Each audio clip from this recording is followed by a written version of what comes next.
Aksyon Radio! Aksyon Radio!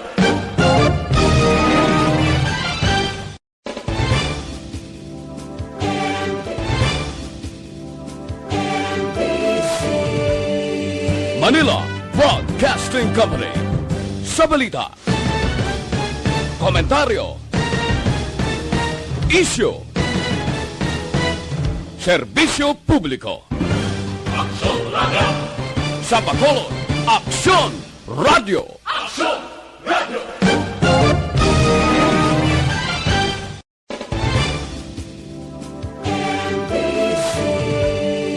Manila Broadcasting Company. Sa balita, komentaryo, isyu, serbisyo publiko. Aksyon Radio! Sa Bacolod, Aksyon Radio! Aksyon Radio!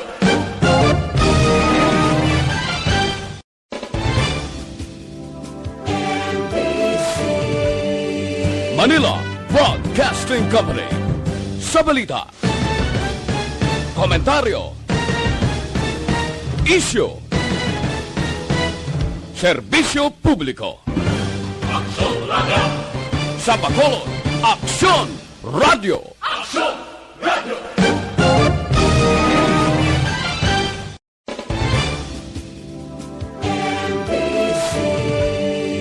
Manila Broadcasting Company. Sa balita, komentaryo, isyu, serbisyo publiko. Aksyon Radio! Sa Bacolod, Aksyon Radio! Aksyon Radio!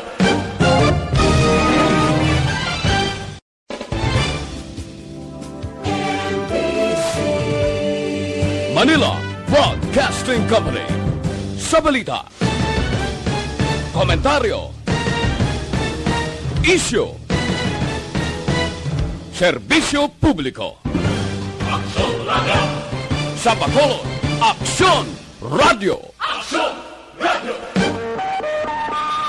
Aksyon Radio Philippine Standard Time, las 6:34.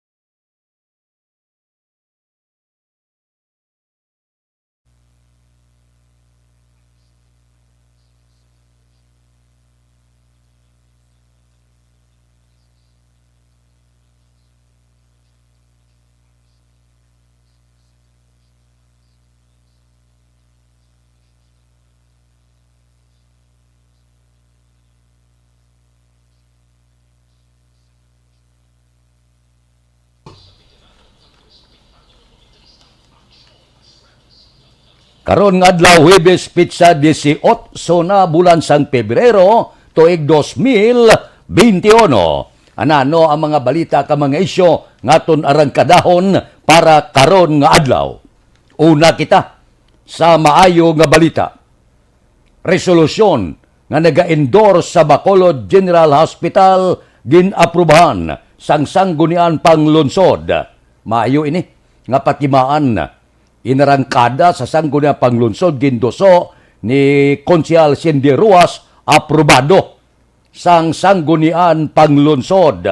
Amo ini ang pinangabudlayan ni Congressman Greg Gasataya sa Kamara de Representantes nga aprobado man plus aprobado man sa pagdoso ni Senador Miguel Sobere.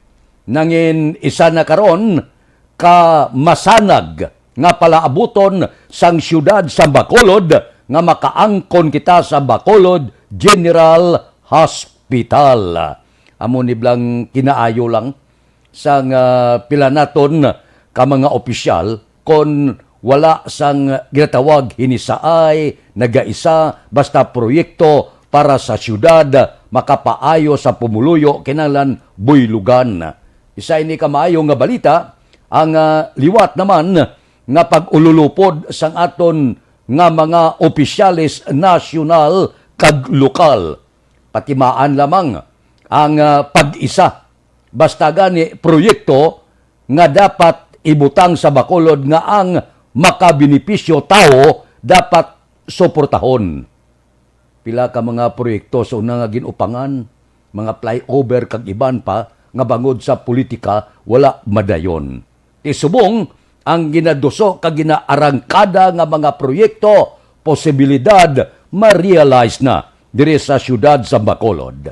Pagiman sa pagpaninguha ni Congressman Greg Gasataya, ginaprubahan kag karon ang resolusyon gin-endorse man sang-sanggo niyang panglunsod ang pagpatindog sa Bacolod General Hospital. Isa kamayo nga proyekto para gid sa siyudad sang Bacolod. May ara kita di Regional Hospital. Pero kung magpatindog pagid kag magatindog ang Bacolod General Hospital, mas dako pagid nga bintaha dire sa siyudad sang Bacolod.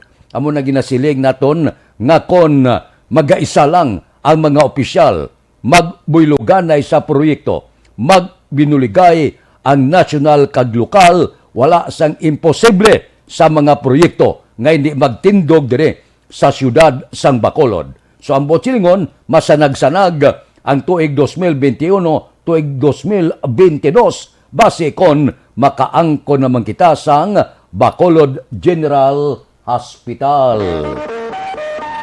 Aksyon Radio Philippine Standard Time, las 6:39. Mabalik kami pagkatapos ini.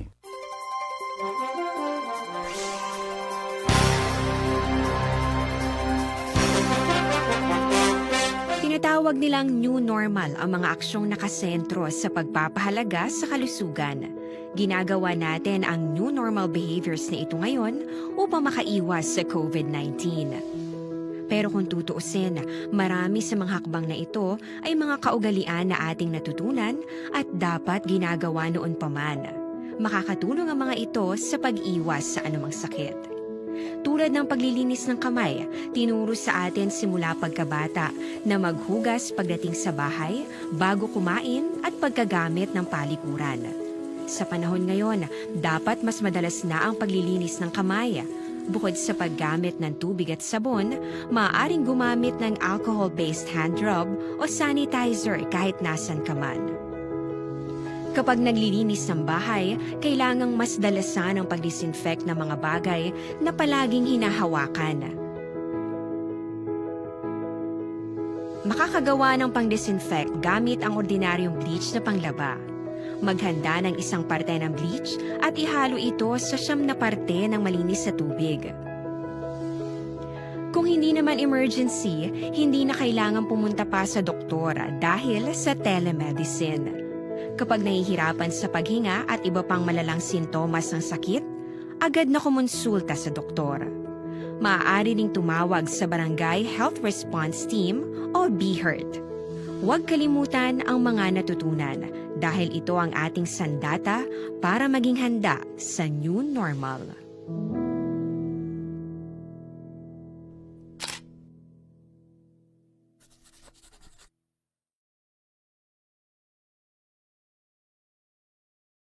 Tinatawag nilang new normal ang mga aksyong nakasentro sa pagpapahalaga sa kalusugan.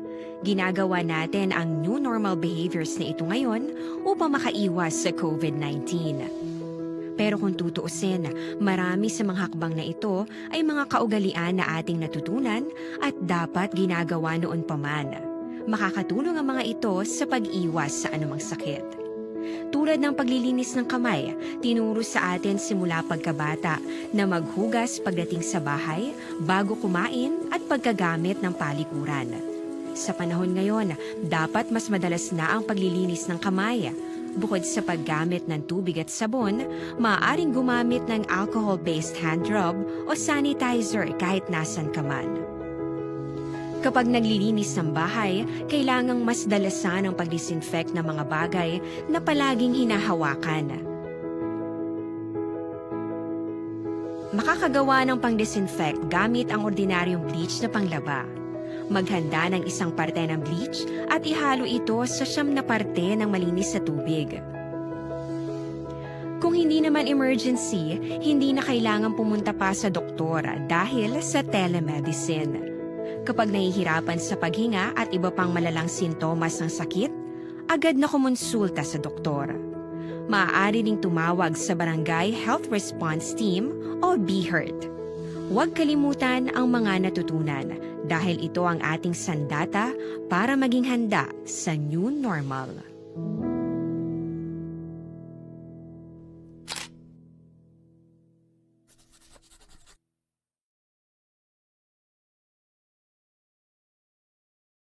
Tinatawag nilang new normal ang mga aksyong nakasentro sa pagpapahalaga sa kalusugan. Ginagawa natin ang new normal behaviors na ito ngayon upang makaiwas sa COVID-19. Pero kung tutuusin, marami sa mga hakbang na ito ay mga kaugalian na ating natutunan at dapat ginagawa noon pa man. Makakatulong ang mga ito sa pag-iwas sa anumang sakit. Tulad ng paglilinis ng kamay, tinuro sa atin simula pagkabata na maghugas pagdating sa bahay, bago kumain at pagkagamit ng palikuran. Sa panahon ngayon, dapat mas madalas na ang paglilinis ng kamay. Bukod sa paggamit ng tubig at sabon, maaaring gumamit ng alcohol-based hand rub o sanitizer kahit nasan ka man. Radio Philippine Standard Time, las 6:43 na. Para sa kumpleto nga management sa inyo liver detox mag.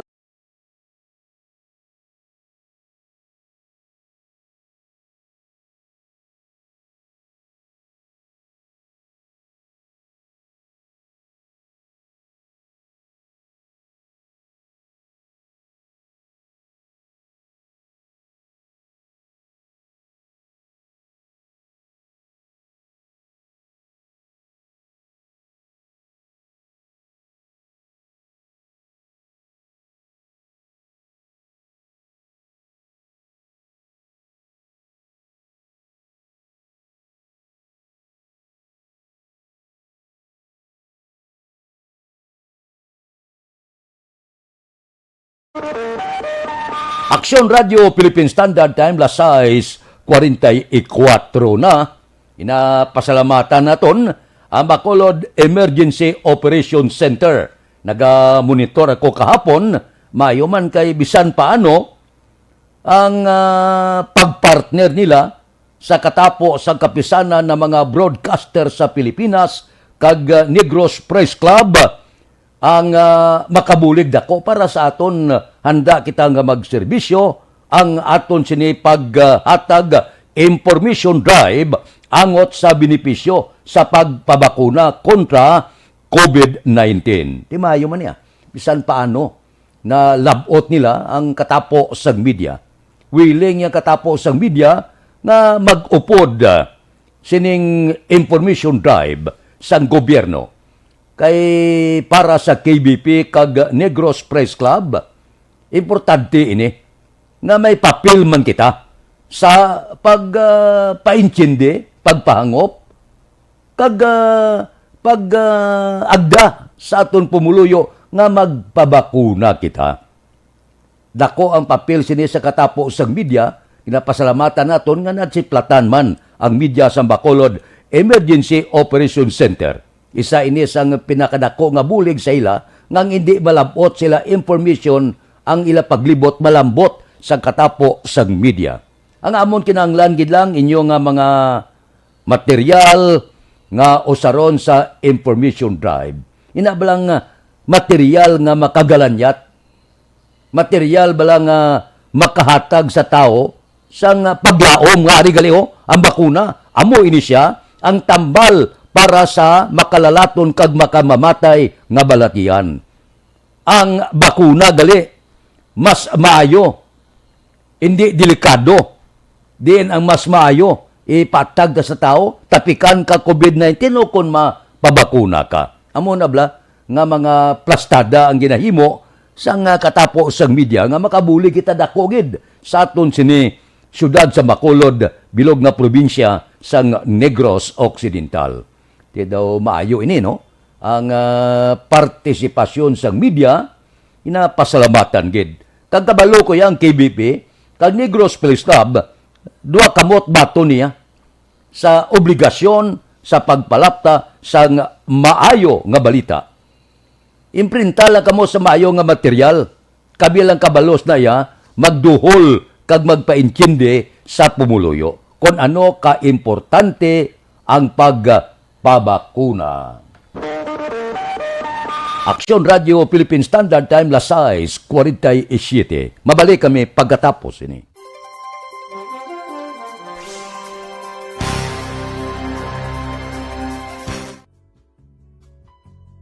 Hindi pa rin natatapos ang laban natin sa COVID-19. At sa labang ito, isa sa pinakamahalagang armas natin ang tamang impormasyon. Importanteng maalam tayo kung paano ba natin mababawasan ang tsansang mahawaan tayo ng COVID-19. Pero, ano nga ba ang alam natin ngayon tungkol sa pagkalat ng COVID-19? Base sa kasalukuyang pag-aaral, ang COVID-19 ay sumasama sa droplets sa tuwing may umuubo, bumabahing, kumakain, nagsasalita, o kahit sa paghinga. Kadalasan, hindi natin namamalayan ang pagtalsik ng mga droplets na ito dahil hindi sila nakikita. Ano naman ang magagawa natin para maibaba ang exposure natin o tsansang magka-COVID? Kailangan nating maibaba ang exposure mula sa virus tuwing nakikipagsalamuha tayo sa iba. Isa sa pinakamainam na tool ang face mask upang mabawasan ang ating exposure at ang pagkalat ng COVID-19. Kaya naman, face mask ang bida topic natin for today. Binabawasan ng mask ang tsansang makahawa at makapanghawa tayo sa ibang tao. Ayon sa current studies, kaya nitong bawasan ang ating risk of infection ng 67%. Ngayon, napakadami ng face mask na available para sa atin.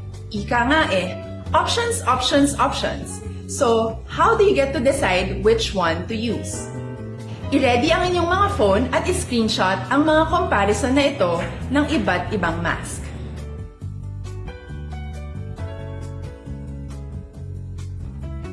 Ngayon, alam na natin na maaari tayong gumamit ng cloth mask. Alalahanin po na hindi pwedeng i-side A at side B ang cloth mask. Labhan ito araw-araw gamit ang maligamgam na tubig, detergent at bleach. Para naman po sa mga medical or surgical mask, tandaan na hindi ito maaaring i-recycle. Itapon na ito pag madumi na, basa na, o gamit na. Samantala, ilaan naman po natin ang mga N95 mask para sa ating mga healthcare workers na patuloy na nakikipaglaban sa COVID-19.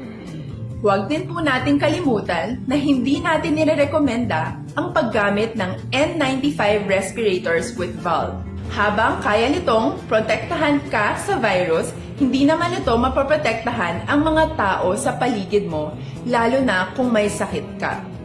Of course, face masks are not enough to protect us. It should still be coupled with other preventive measures. According to studies, kung magsuot ka lang ng mask at didistansya ng at least 1 metrong layo sa iba, mababawasan na agad ang tsansa mong makahawa at mahawaan, kaya ituloy lang natin ang pagprotekta sa ating mga frontliners at komunidad sa pamamagitan ng pagiging bida. B. Bawal walang mask. I. Isanitize ang mga kamay at iwas hawak sa mga bagay. D. Dumistansya ng hindi bababa sa 1 metro. At A.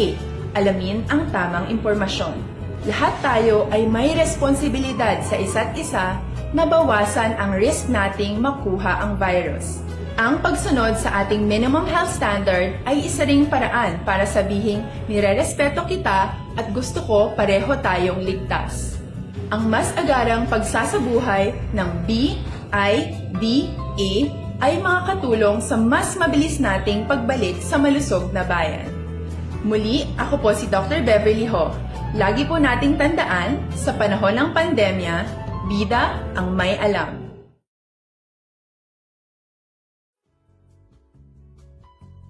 Hindi pa rin natatapos ang laban natin sa COVID-19. At sa labang ito, isa sa pinakamahalagang armas natin ang tamang impormasyon. Aksyon Radio Philippine Standard Time, las 6:52 na. Ginaagda kamo nga kinanglan subong na gamit na kamo sa ngabon nga natural iya nga wala sang kimikal makapaayo sa panit amo ini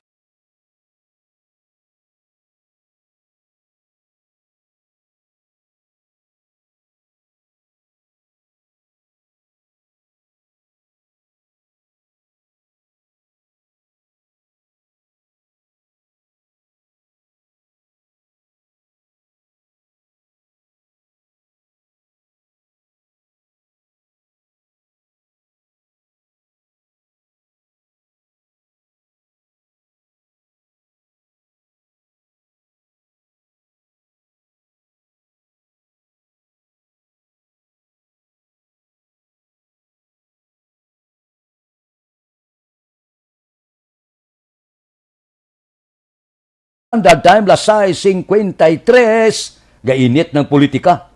Si anay Senador Bongbong Marcos daw mariton bout gid maengkwentro gid sa 2022. O galing wala pa ta kabalo kon ano nga pwesto ang padalaganan. Posible sa pagka-presidente. Sa daibalan nagligad nga eleksyon siling ni Imelda Marcos Iloya nya abid lagan ka presidente kay luyag sa mga Marcos magbalik gid sa Malacañang. So balantayan ini. Porsigido, desidido si Bongbong Marcos magpapili kung ano nga pwesto angano naton.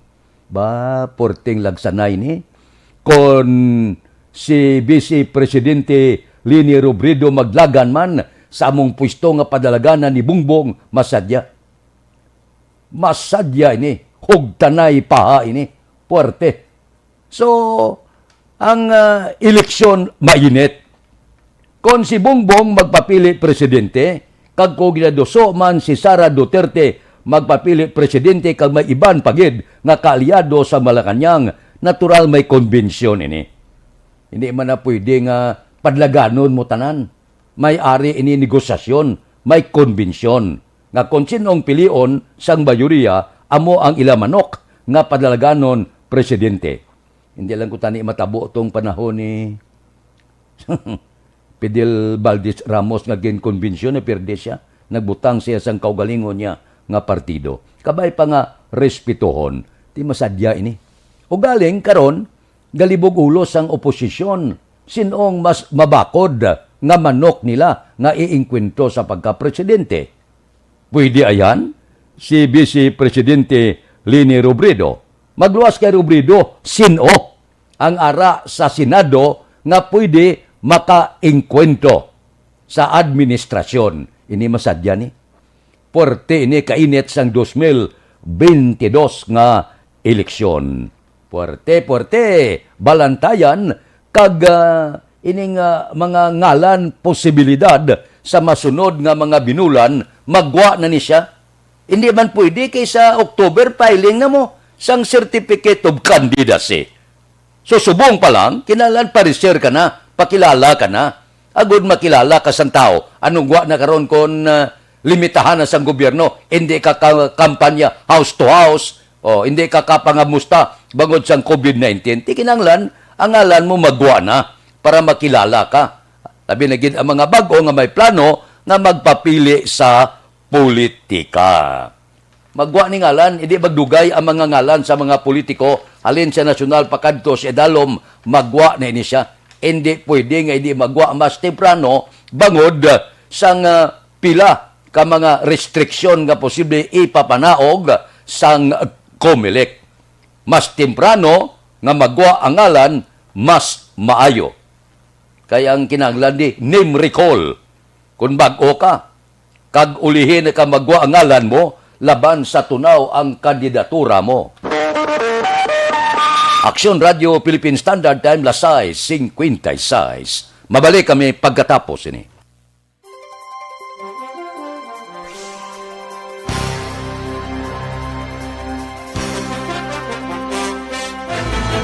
Do not just throw away questions and statements. Kasma ng aton sining nga Facebook page pagiya sa Aksyon Radio. Ladies and gentlemen, this is Aksyon Radio Bacolod. Aksyon Radio Bacolod, #1. Nagpanguna ang Aksyon Radio Bacolod sa pinakaulihing survey sang Nielsen nga kakuha sang commanding radio station share para sa fourth quarter sang tuig 2020. Kami nagapasalamat sa aton mga kaaksyon sa padayon nga pagsalig kag pagsuporta. DYEZ Aksyon Radio Bacolod, number 1 with 40.10% radio station share. Number 2, Bombo Radio, 38.70%. Number 3, RMN Bacolod, 14.50%. Aksyon Radio Bacolod, number 1. During this crisis, the result of the survey proves that Aksyon Radio Bacolod serves the public best and will continue to give you the best broadcasting activities. Madamo nga salamat mga kaaksyon for making us number 1. Aksyon Radio Bacolod, number 1. Don't just throw away questions and statements. Kasma ng aton sining nga Facebook page pagiya sa Aksyon Radio Bacolod. Ladies and gentlemen, this is Aksyon Radio Bacolod. Aksyon Radio Bacolod, number 1. Nagpanguna ang Aksyon Radio Bacolod sa pinakaulihing survey sang Nielsen nga kakuha sang commanding radio station share para sa fourth quarter sang tuig 2020. Kami nagapasalamat sa aton mga kaaksyon sa padayon nga pagsalig kag pagsuporta. DYEZ Aksyon Radio Bacolod, number 1 with 40.10% radio station share. Number 2, Bombo Radio, 38.70%. Number 3, RMN Bacolod, 14.50%.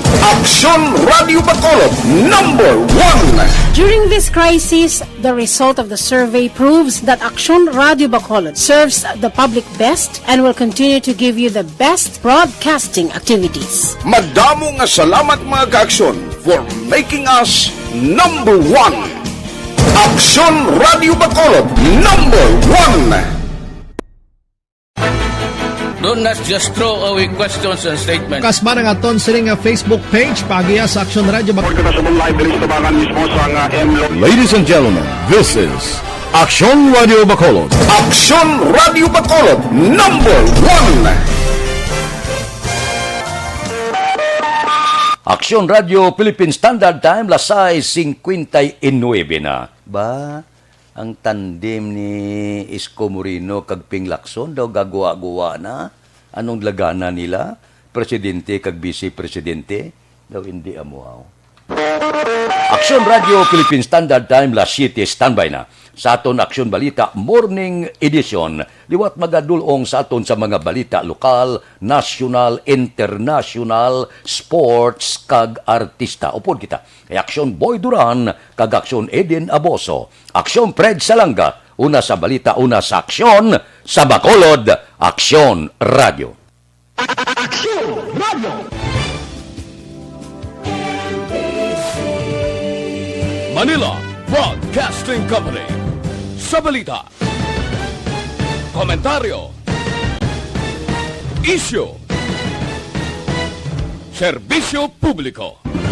Aksyon Radio!